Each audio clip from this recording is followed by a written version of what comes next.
Introduction to English Levels. Hi, I'm Connor. And today I'm going to talk about something very important for learning English. What are B1, B2, and C1 levels? These levels are used to measure how much English you know and how well you can use it. If you're learning English, understanding these levels can help you see how far you've come and where you need to go next. These levels are part of something called the Common European Framework of Reference, or CEFR. That might sound complicated, but don't worry. It's just a system that helps everyone know where they are in their language learning journey. From beginners to advanced speakers, the CEFR is used all over the world to describe how good someone is at a language. So, why should you care about these levels? Well, they are like checkpoints on your way to fluency. When you know what level you're at, you can focus on improving in the areas that need work. Plus, if you're studying English for a job, school, or just to communicate better, knowing your level can help you plan what to learn next. The three levels we're talking about today, B1, B2, and C1, are different stages on the path to fluency. Think of them like stepping stones that guide you from being able to have simple conversations. B1, to handling more complex topics. B2, and eventually to speaking English confidently and fluently. C1. As you listen to this podcast, I'll break down each level for you. I'll give you tips and examples that make it easy to understand where you are right now and where you can go next in your English learning. Remember, learning is a journey, and every step you take brings you closer to your goal. As the Chinese proverb says, learning is a treasure that will follow its owner everywhere. Whether you're just getting started or you're already well on your way, you're making progress that will stay with you forever. And to help you improve even more, I've uploaded videos on my YouTube channel, 24/7 English, where I explain different skills that will help you move from one level to the next. These videos are designed to make learning easier for you, so make sure to check them out if you want more tips. Understanding B1 level. Now that we know what the levels are, let's talk about the first one, B1 level. B1 is called Intermediate English, which means you're not a beginner anymore. You've learned the basics, and now you can understand and communicate in everyday situations. At this level, you can do things like having basic conversations, understanding simple texts, and writing short notes or emails. So, what exactly can you do at B1 level? Let's break it down. Speaking. At B1, you can have conversations about familiar topics, like family, hobbies, or work. You can ask and answer questions, and you can share your opinion in a simple way. For example, you could talk to someone about your favorite book or ask for directions in a city. Listening. You can understand the main points when people speak clearly and slowly. If someone talks about their weekend, you'll know what they're saying, even if you miss a few words. This is really useful when watching videos, listening to podcasts, or having everyday conversations. Reading. At B1, you can read short, simple texts like articles, emails, or social media posts. You may not understand every word, but you can get the general idea. You can also read instructions, menus, or basic stories without too much trouble. Writing. You can write short notes or messages at B1. For example, you could write a quick email to a friend or a message on a website. You're able to express yourself, even if your sentences are simple. Let's imagine a situation. You're traveling to a new city. At B1, you can ask for directions, order food at a restaurant, and talk about your travel plans with other people. You can also read signs, maps, or simple guides to help you explore the city. You're able to communicate in English, but it's still in a straightforward way. Now, when it comes to reading, one technique that's really helpful at the B1 level is called skimming. Skimming means reading quickly to find the main idea of a text without focusing on every single word. For example, if you're reading an article about a new movie, you can skim through it to understand what the movie is about without getting stuck on difficult words. This helps you read faster and focus on the important points.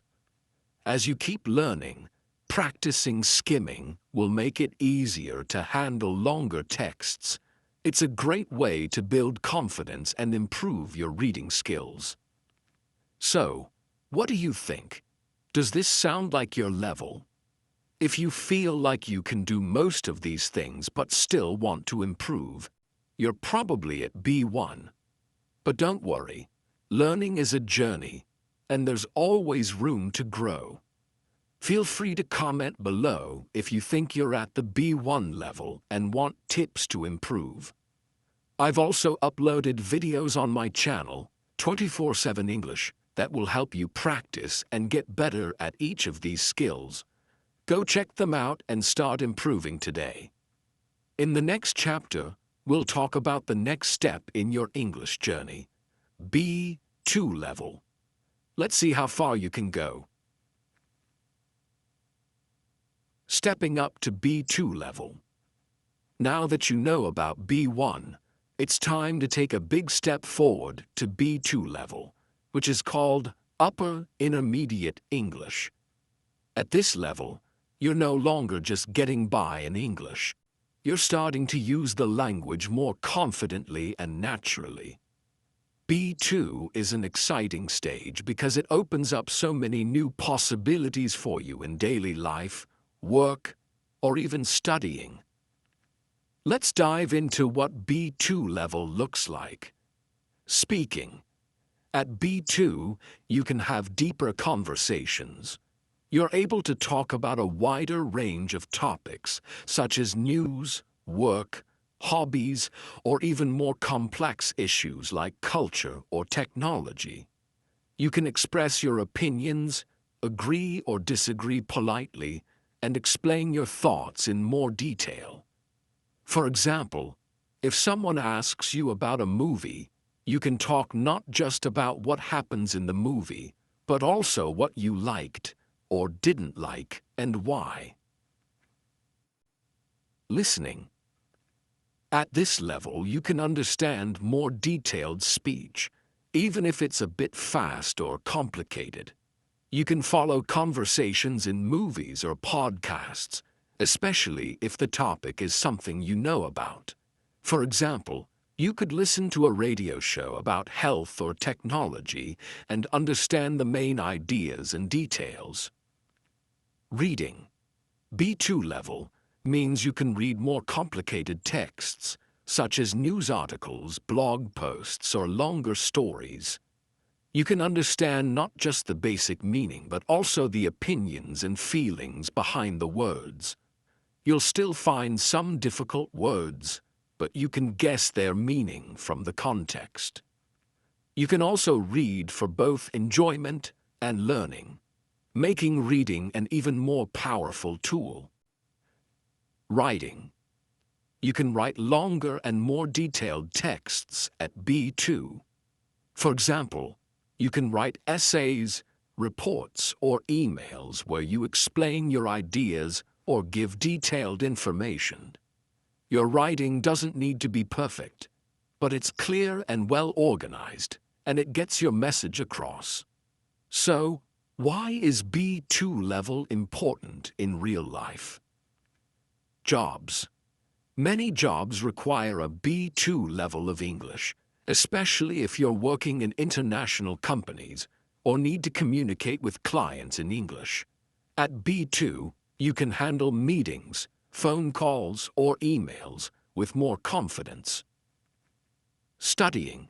If you're thinking about studying abroad or taking an English exam, B2 is often the minimum level needed for courses or universities.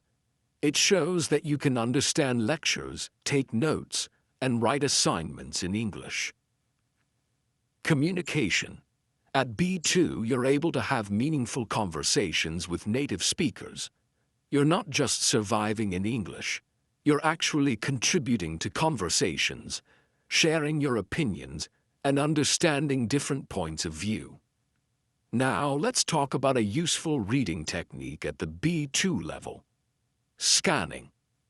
Scanning is when you read quickly to find specific information.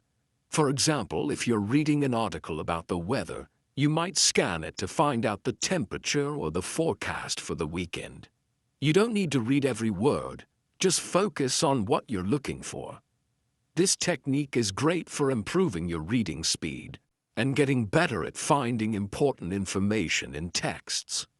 It's especially useful when you're reading news articles, studying for exams, or even searching for something specific in a long email.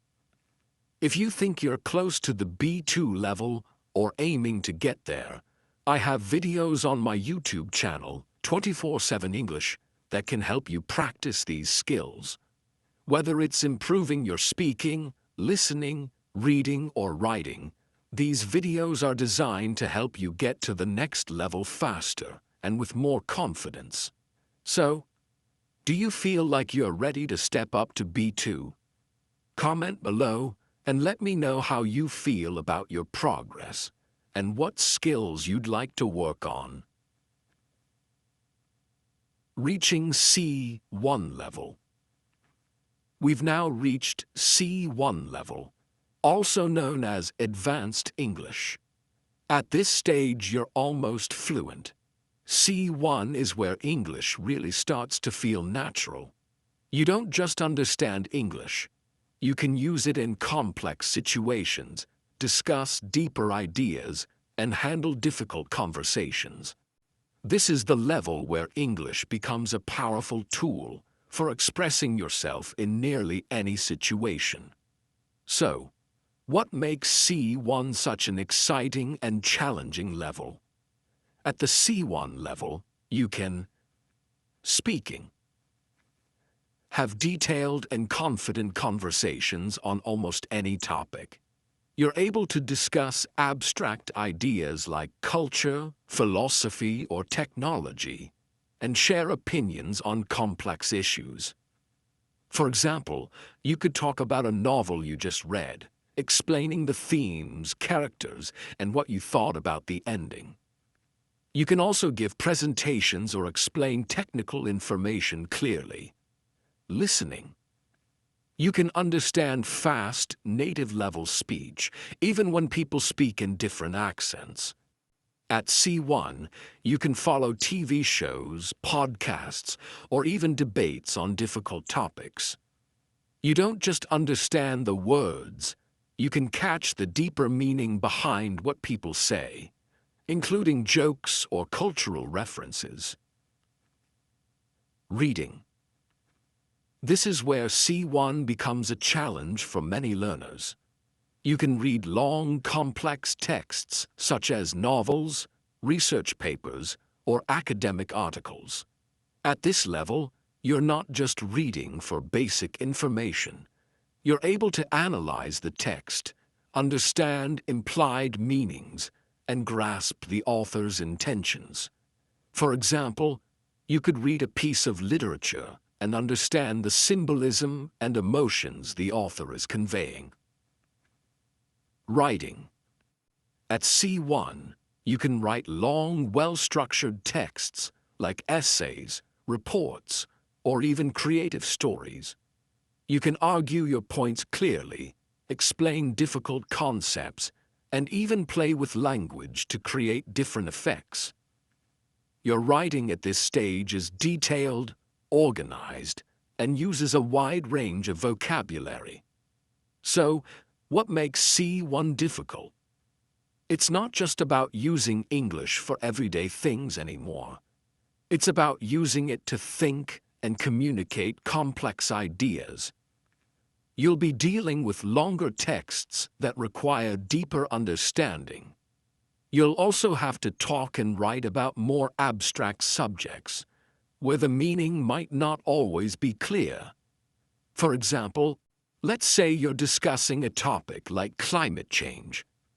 At C1, you're not just talking about the basic facts.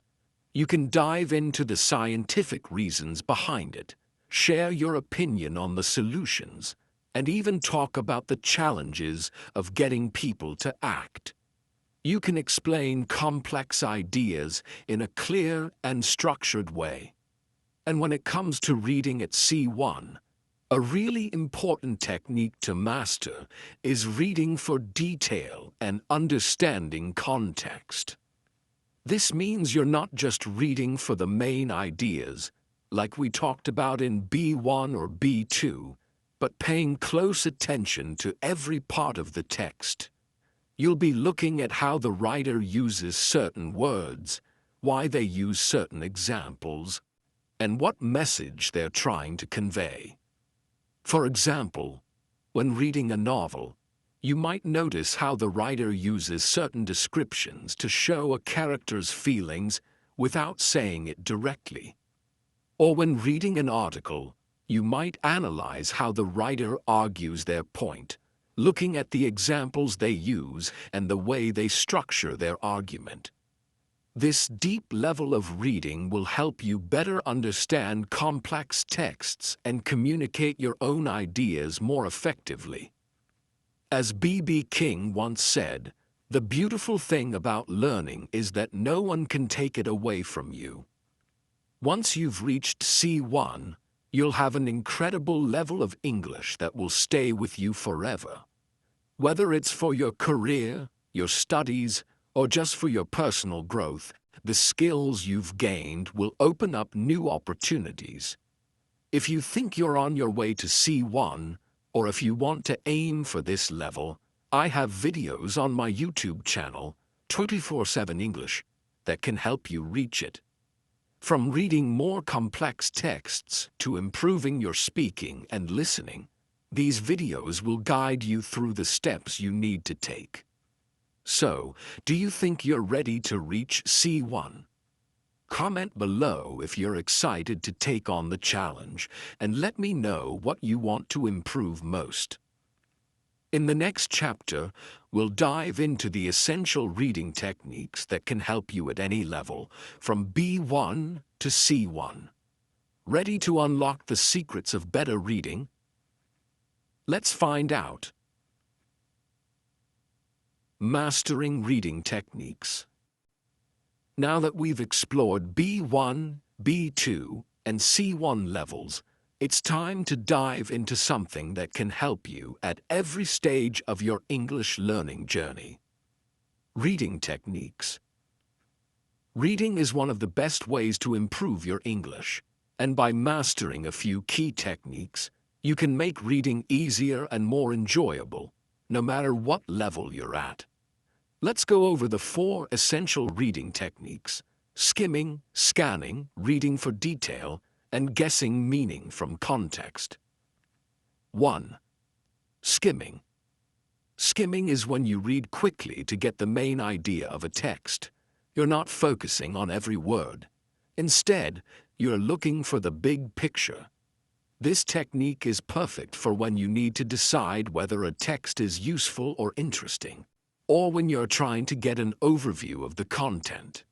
At the B1 level, skimming is really helpful when reading simple texts like blog posts or short news articles.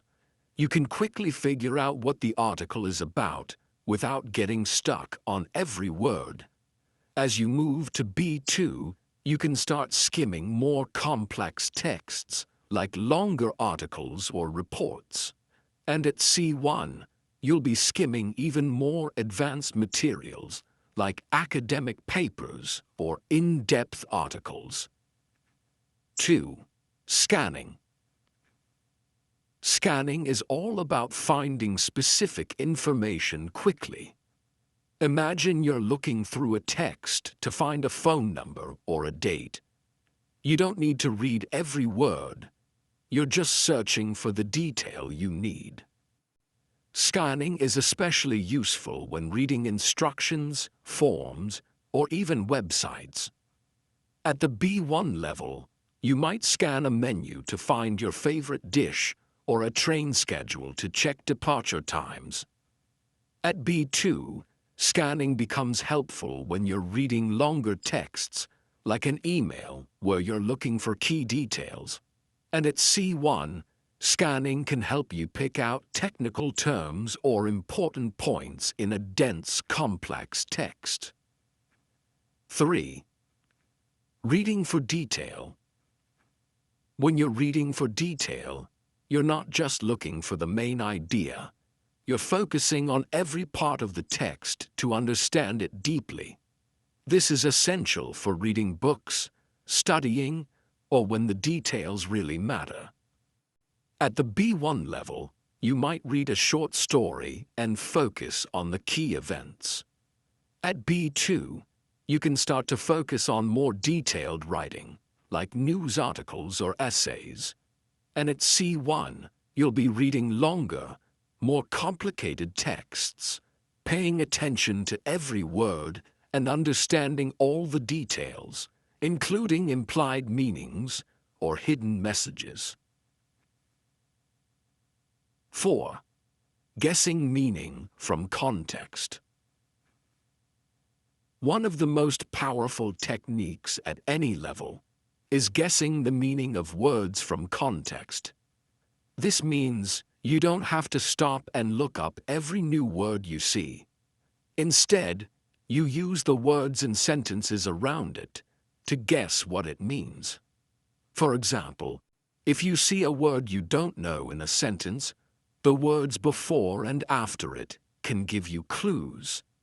At B1, you'll start to guess simple words when reading stories or articles.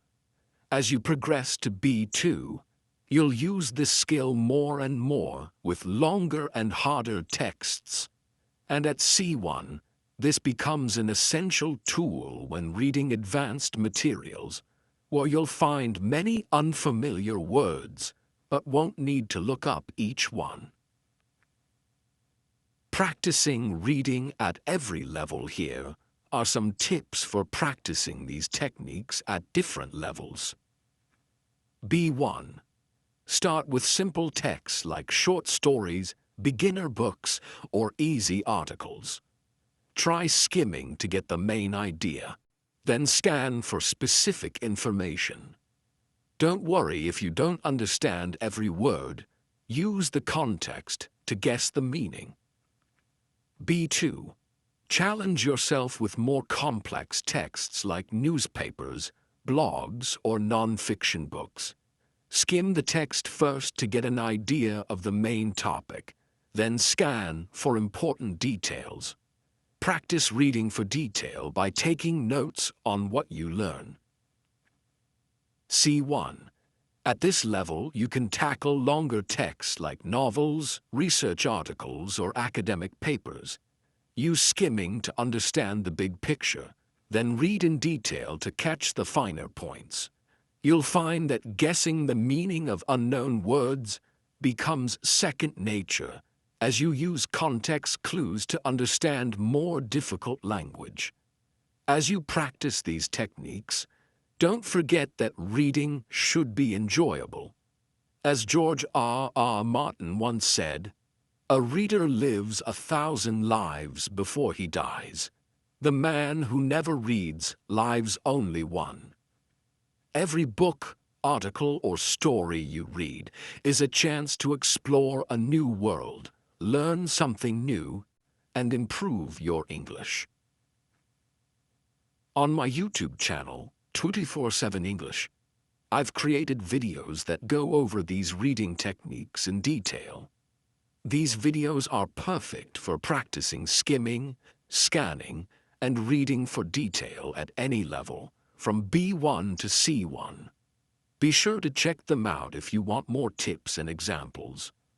What reading technique do you think will help you the most? Comment below and let me know, and I'll give you some personalized tips to practice. In the next chapter, we'll wrap up by talking about how to continue improving your English and moving to higher levels. Ready to take your English to the next level? Let's go. Your path to English fluency. As we come to the final chapter of our journey, it's time to look back on what we've learned and think about where you are on your path to English fluency. Whether you're at B1, B2, or C1, understanding your level is the key to moving forward and becoming even better at English. Recap of B1, B2, and C1 levels. Let's quickly review the different levels we've covered. B1 level. At this intermediate level, you can handle basic conversations, read simple texts, and write short notes or messages.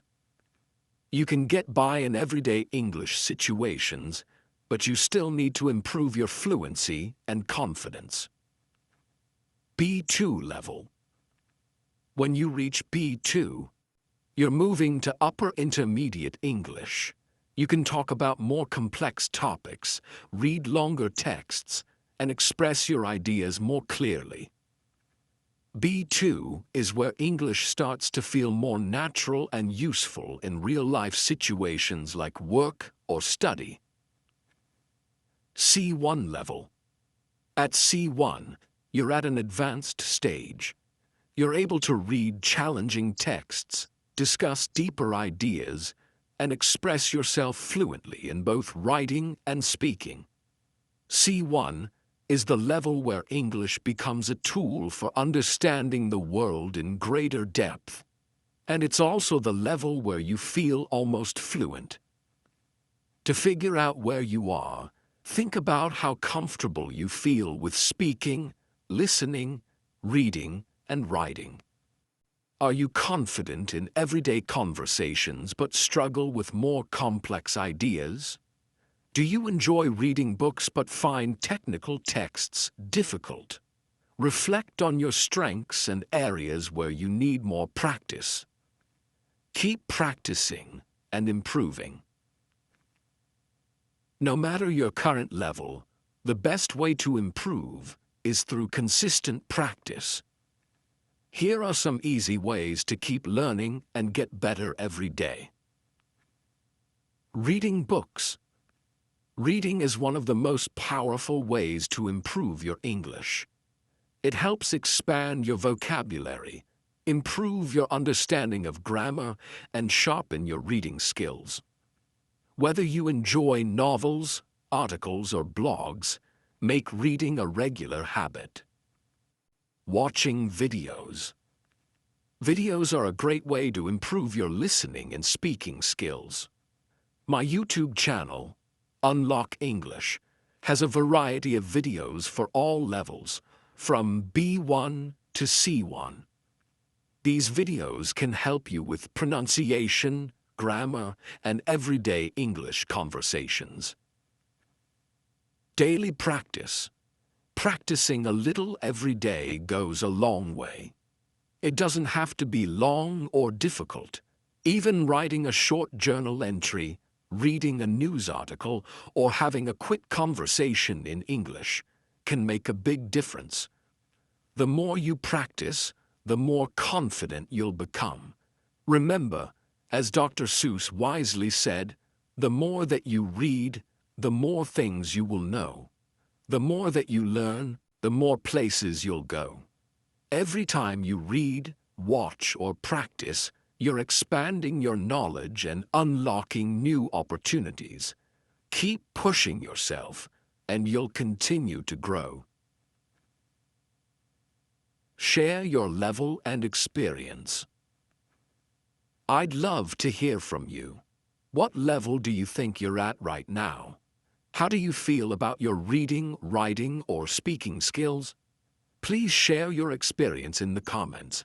Whether you're just starting or already at an advanced level, I'm here to help you on your journey. By sharing your progress, you can also inspire others to keep learning and improving. Together, we can create a community of English learners who support and motivate each other. Final words of motivation. Reaching fluency in English is not something that happens overnight, but with patience and practice, it will happen. Every step you take brings you closer to mastering the language, and the more you practice, the easier it will become. So let's keep learning together. If you found this podcast helpful, don't forget to check out the other videos on my YouTube channel, 24/7 English. I have videos on grammar, vocabulary, and reading techniques to help you at every step of your learning journey. And always remember, let's keep learning together and unlock your English potential. You're capable of reaching higher levels, and with the right attitude and effort, you'll achieve your goals. Thank you for joining me today, and I look forward to seeing how far you'll go.